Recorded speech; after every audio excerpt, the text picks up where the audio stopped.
Today we'll be taking a look at some of the local artists and organizations that are keeping Philly unique.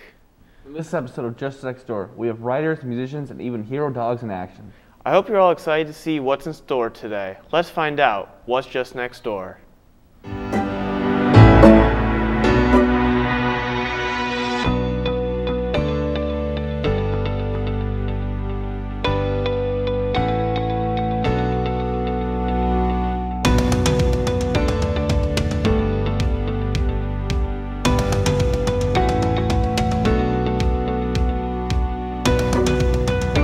Hey everyone, I'm Kevin Medico. And I'm Brooks Hauke. Welcome to Salle TV's Just Next Door, a series that puts a spotlight on all the best local creators and organizations from Philadelphia. First up on today's show, we are going to hear from a writer who is making their way up in the journalism world. That's right, our first featured local has been making a name for himself in Philly's Latinx community. Take a look. If you want to support local journalism, I have found the outlet for you. I currently work at Al Dia News, which is a Latinx publication here in Philadelphia that tries to cover like the whole Latinx life and experience across the U.S. I wanted a summer internship, and I had internships in the past, but they weren't related to my major, and they were more like politically based stuff, and I wanted something in the field of communication, so that's why I decided on Al Dia. I cover politics. And when I'm not doing that, I am translating articles from English to Spanish or vice versa. I gave Al Dia a new avenue, like a new sort of topic for them to cover. Prior to me getting there, nobody was talking about foreign policy. There is an appetite for what's going on in these people's home countries because it does affect them. They have family down there. They send money down there. They might have property down there. Like this all comes back. And I think that that's something that they wanted to explore further, and I was the only person on staff that had an interest in writing about this. So they said, okay, there's enough talent, there's enough interest from people already in the city, so I want to use their knowledge to have them talk about issues happening in the global South. And also, since we're based in Philly, those people will share the article with their colleagues. More of their colleagues will use Al Dia as a source for their classroom.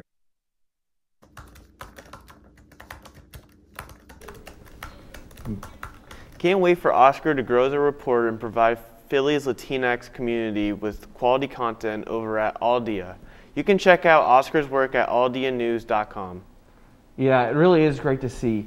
I know Oscar will be writing about important topics every week, but if you wanted to read something a little bit lighthearted, I have an idea for you, Kevin. Oh yeah, what's that?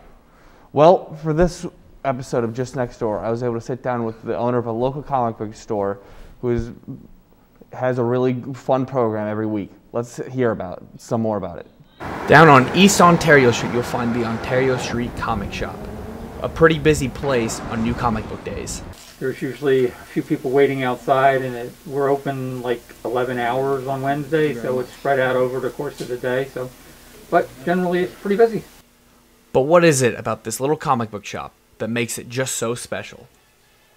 Like, we bag and board every comic when it comes in, so they're usually in pretty good shape when they come off the rack.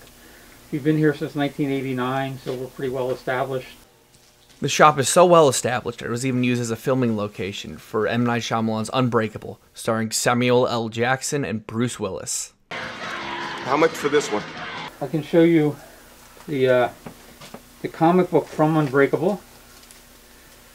Century Man, and that's what Samuel Jackson holds in his hand as he's knocking stuff over in our store.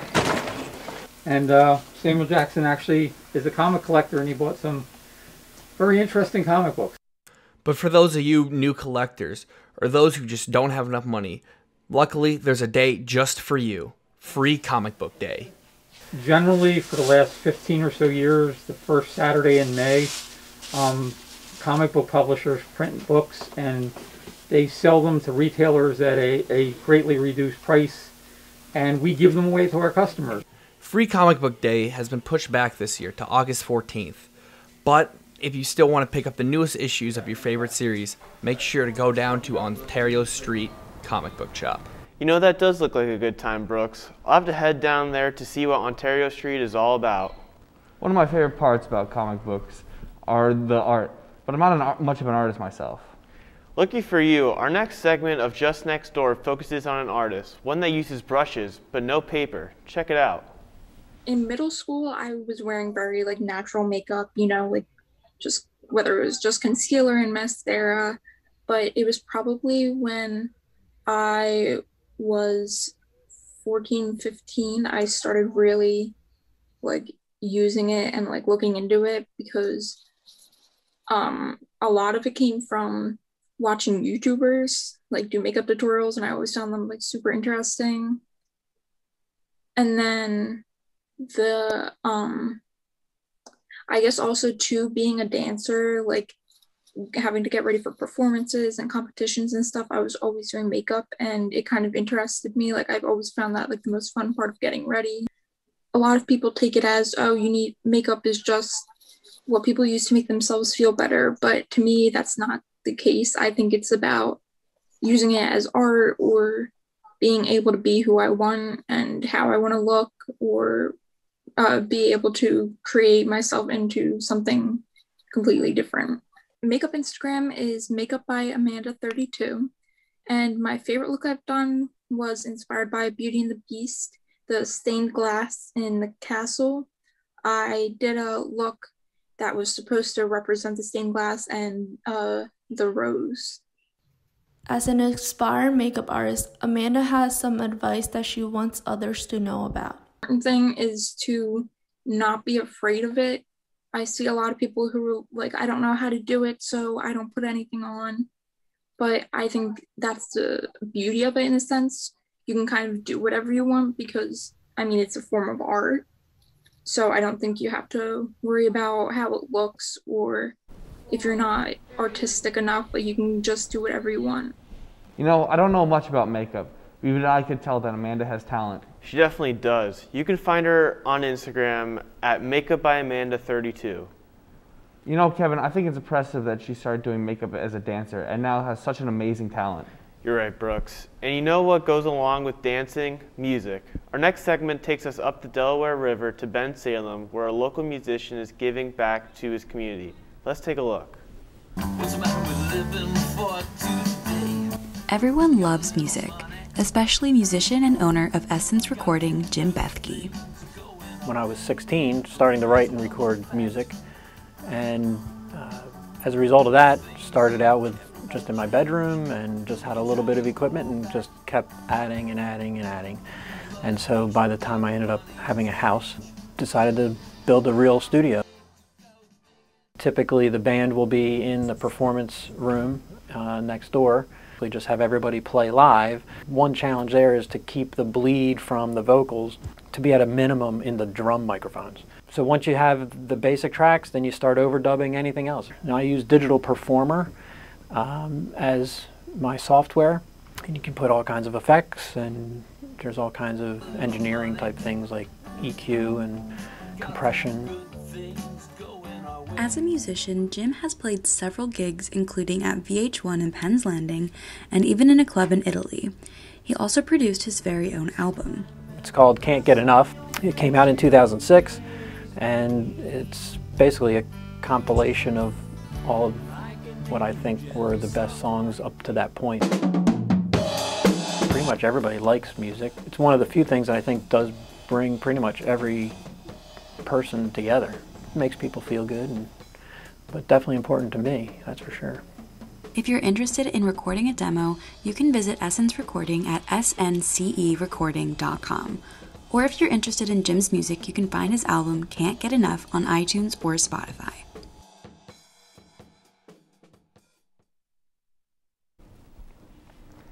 Wow, very impressive work from Jim Bethke. It's nice to see people giving back to the community, and music is a great way to do that. I couldn't agree more, Brooks. If you live near Bensalem and have a mixtape burning a hole in your pocket, why not make your way up to the studio and talk to Jim? In our next story, our producer Lauren got the chance to interview some of the people who are trying to help with the environment while their furry friends are keeping us from butting heads.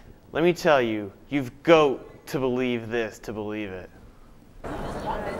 Circle. right. Back. Step. Hi, my name is Nina Kohler and I'm the Assistant Director for Campus Programming here at LaSalle. We have the Philly Goat Project Therapy Goats here on the quad today. This is about the 6th time we've had them here. We have them here to go on goat walks, to have snuggle sessions, and Philly Goat Project also does goat yoga with us sometimes. We got to know Philly Goat Project actually through one of our students. One of our students was really passionate about urban farming and found out Philly Goat Project was starting to do urban farming in the local Ashbury Arboretum about 3 years ago. And so we partnered with them and then we started bringing them here. So it's been a really cool project to move forward, and it all came from students being passionate about urban farming and using animals as support. So that's why we have them here. I know, right? It's like a little... So when I went to Kenya for Project Matendo, we saw warthogs there, and I learned warthogs, they have to do that. So these ladies are frequent visitors to LaSalle, and we're really excited today because we have folks come up to us and tell us that they've been coming to see the goats every semester that they've been here. So that's really cool. They have fans, and there's some semblance of normalcy for them, I imagine, too, and being able to have that kind of recurrence, especially in these times when not much is. And then it's so great to see people out in the quad. Last winter, just this past winter, it feels like so long ago, we were here and we did attract a crowd, but it was a totally different scene. So we're really glad to be back. But what these goats do, back at the barn where they live, they are primarily used for animal-assisted therapy. So one situation might be if you have a child with autism, you can use animal-assisted therapy as an alternate therapy for them. It's outside, so a lot safer than a lot of things that other things that you might find during COVID. And the goats have a really great quality that they kind of draw out people's curiosity. Whether or not you've ever met a goat, they're just very easygoing animals. They have a great sense of humor. And Ivy especially is super calm and she's great for therapy. So we do animal-assisted therapy with them. We have this great, one of my favorite programs that Philly Goat does is that we have an intern program for 14 and 15-year-old kids who live in the neighborhood. And they come every week and they take care of the goats and they have a great relationship with them. It's that continuity of taking care of something, and they've built that relationship too. So they put the work in and they get to see how meaningful that is. When the goats, we have one goat, particularly, his name is Oliver, who doesn't really respond to adults very well, but he loves kids. And I've seen him be the most responsive to our interns, like most people that work with him. And it just shows you that it matters if you put it, it's time and energy, there's no magic. You have to work hard for any relationship, just like people. But there's something definitely special about the relationships that you can build with goats. You got some.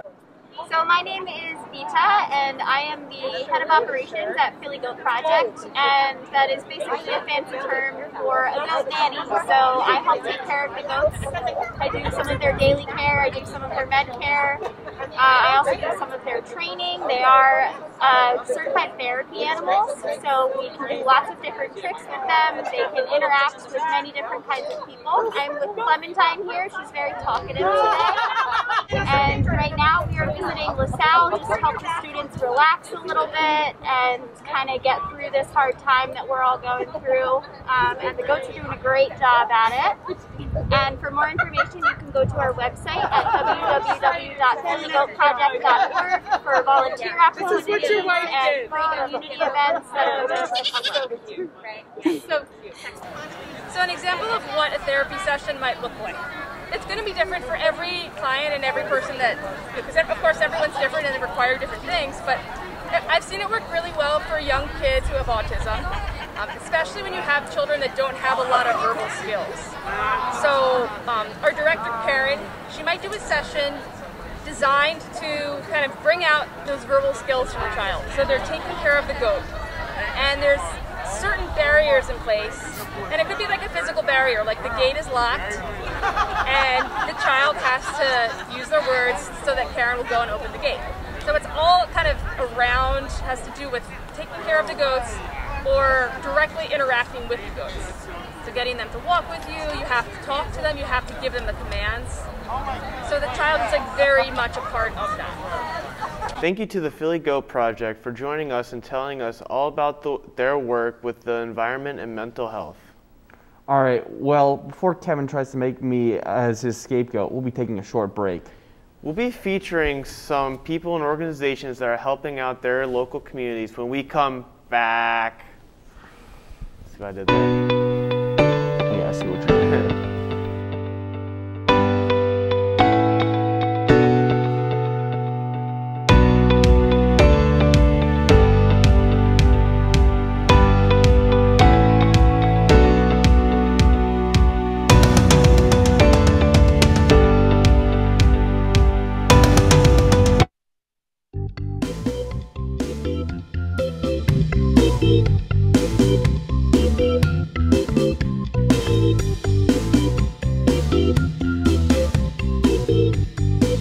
According to the Mayo Clinic, exercising has stress-busting benefits by bumping up your endorphins and improving your mood.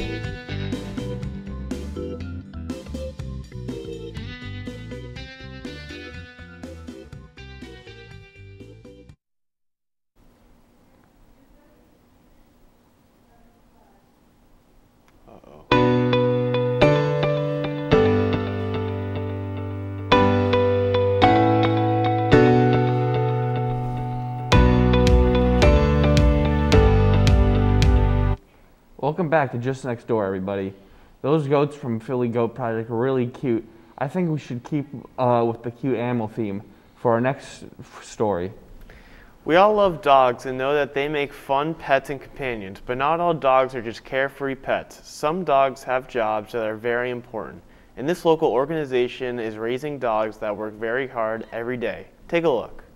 Alpha Bravo Canine is Philadelphia's very first nonprofit organization that raises, trains, and donates service dogs to disabled veterans. One of the biggest things with Philadelphia is there are no other organizations that provide this service.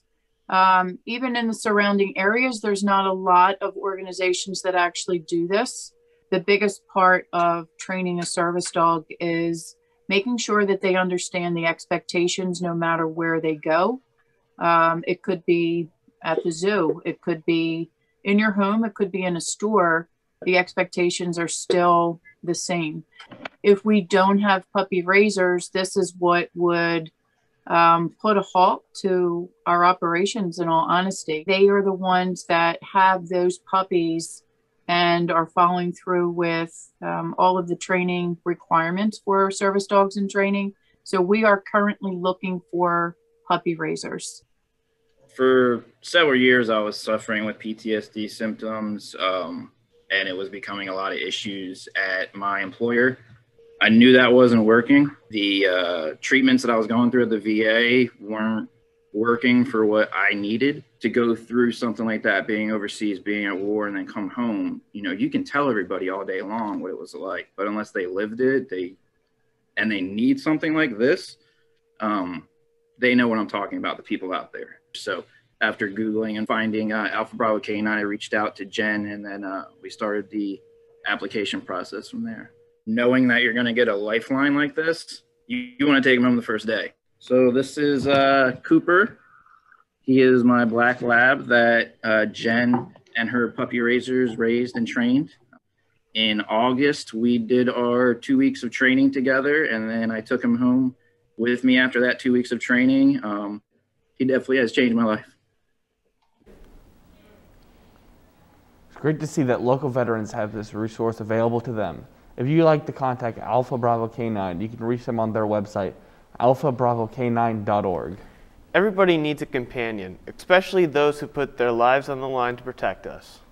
You're right, Kevin. Everyone does need a companion, which is exactly what our next feature segment is about. Especially at a young age, making friends can be difficult for some. Our next featured organization makes the process a little easier for some students. Let's check it out. Best Buddies is an organization that helps kids with disabilities. Joining me is Ella Casper, the president of Bethlehem High School Best Buddies Club, to discuss her role as president and the activities the kids do. Question for you is, what is your role of being the president of Bethlehem High School's Best Buddies Club? Well, I make sure every buddy pair is happy with each other. So basically, in a buddy pair, we had a student with an intellectual or developmental disability and then a mainstream student. And they're paired up for the year and they do fun activities together, which we host. And they also make a connection outside of our activities. So I make sure that's all working and happy, plan the activities, plan our officer meetings, and just make sure everything's running smoothly. And then what type of activities do you plan? Do you and also do you do with the kids? So some of our best activities of the year, we do cookie decorating in December. And we just get like a bunch of cookies and frosting and sprinkles and stuff, and we all just decorate together. This year it had to be virtual, so we like distributed kits so we could still do that. But some of our other popular activities are like board games, or when we're able to meet outside of school, we do like pumpkin painting and scavenger hunts and stuff. Okay, and then what type of skills are developed for maybe the best buddy and also the kid that or the child that has disabilities? What do both of them, what kind of types of skills do they both develop? For the buddy who has a disability, I think they're able to work on their social skills, how to act appropriately in different social situations, speech, that's a big thing for a lot of buddies, just like how to have a friend, be in a friendship. They learn boundaries. For example, I shouldn't text my friend at like 3 a.m. Maybe I should wait until like 9 a.m. or something. So that's really important. And most importantly, they just get to have a friend and go out and do things. And I think that's really exciting, especially during this time, like just being able to call someone or text someone or just like FaceTime like we're doing now, I think is really important, because there's so much social isolation. And then for the peer buddy who doesn't have a disability, they're able to work on, compassion for other human beings, and just how to be inclusive in general. Those kids really look like they're having a great time. If you want to support the Best Buddies program, you can find them at bestbuddies.org. I'm glad they can still do activities and meet up with all that is going on right now. The impact of COVID has made many industries totally change the way we do things. It definitely has, and the television industry is no exception. In our next story, take a look at the producing television has changed in the world of COVID. COVID-19 has made many people and companies adapt to a new normal. Industries all over the world have had to adapt. An industry that really has had to adapt and change things is the production industry.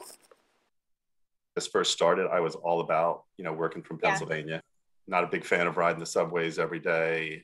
It was different, it was new. But I think as time has gone on, I'm starting to miss the face-to-face relationships. Not necessarily every day, I don't miss them that much.